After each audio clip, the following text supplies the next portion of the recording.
Good morning, children. How are you all? Are you all fine?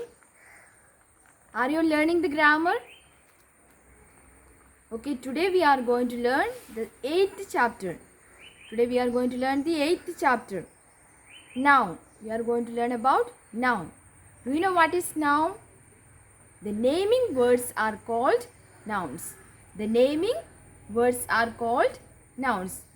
From chapter 1 to 7, we were learning about different names of people, places, vegetables, fruits, animals, birds. These all are called naming words. So, what is noun? A noun is the name of a person, place, animal, birds, or thing. See all of you.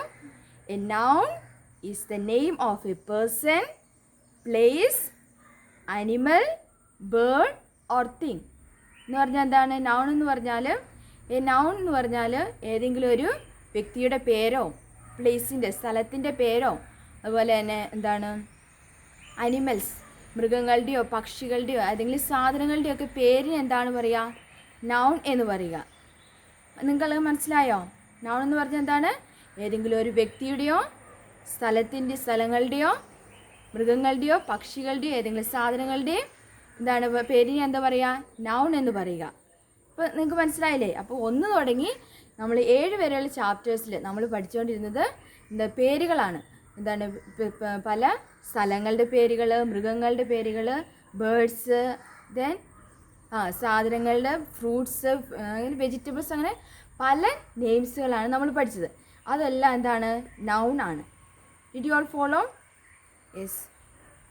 For example, Tom is a good boy.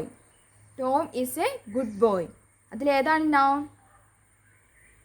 Tom അല്ലേ? അതൊരു വ്യക്തിയുടെ പേരാണ്. അപ്പോൾ Tom എന്ന് പറയുന്നത് എന്താണ്? ഒരു വ്യക്തിയുടെ പേരാണ്. അതെന്താണ്? noun ആണ്. Did you all follow? So the same way you have to do the exercise 1. You have to find yourself. Okay? തന്നെ ചെയ്ത് നോക്കണം ഇതിലേതാ noun എന്ന് നിങ്ങൾ തന്നെ ചെയ്ത് അണ്ടർലൈൻ ചെയ്യുക കേട്ടോ. തന്നെ ഏതാണ് നിങ്ങൾ അണ്ടർലൈൻ ചെയ്യുക ഏതാണ് നൗൺ എന്ന്. അപ്പോൾ ഏതാണ് നൗൺ? നൗൺ എന്ന് പറഞ്ഞാൽ ഒരു വ്യക്തിയുടെയോ അല്ലെങ്കിൽ ഒരു സ്ഥലങ്ങളുടെയോ മൃഗങ്ങളുടെയോ ബേർഡ്സിൻ്റെയോ ഒക്കെ സാധനങ്ങളുടെയോ ഒക്കെ പേരുകൾ എന്താണ് പറയുന്നത്? നൗൺ എന്ന് പറയുന്നത്. അപ്പോൾ അതിലേതാ ഇത് നോക്കിയിട്ട് നിങ്ങൾ അതിനെ അണ്ടർലൈൻ ചെയ്യണം. അതായിരിക്കും noun. Did you all follow? Yes. The coming Monday എന്താണ് നിങ്ങൾക്ക് 1 തുടങ്ങി 7 വരെയുള്ള ചാപ്റ്റേഴ്സിൻ്റെ എക്സാം ഉണ്ടാവും കേട്ടോ. അപ്പോൾ നിങ്ങളെല്ലാവരും നന്നായിട്ട് പഠിക്കണം. അപ്പോൾ വളരെ ഈസിയാണ്. പേരുകളും ആൽഫബറ്റും വവൽസും ഒക്കെയാണ് നിങ്ങൾക്ക് പഠിക്കാനുള്ളത്. അത്രയും നിങ്ങൾ നന്നായിട്ട് സ്പെല്ലിങ്സും അതുപോലെ തന്നെ എന്താണെന്ന് മനസ്സിലാക്കി പഠിക്കണം കേട്ടോ.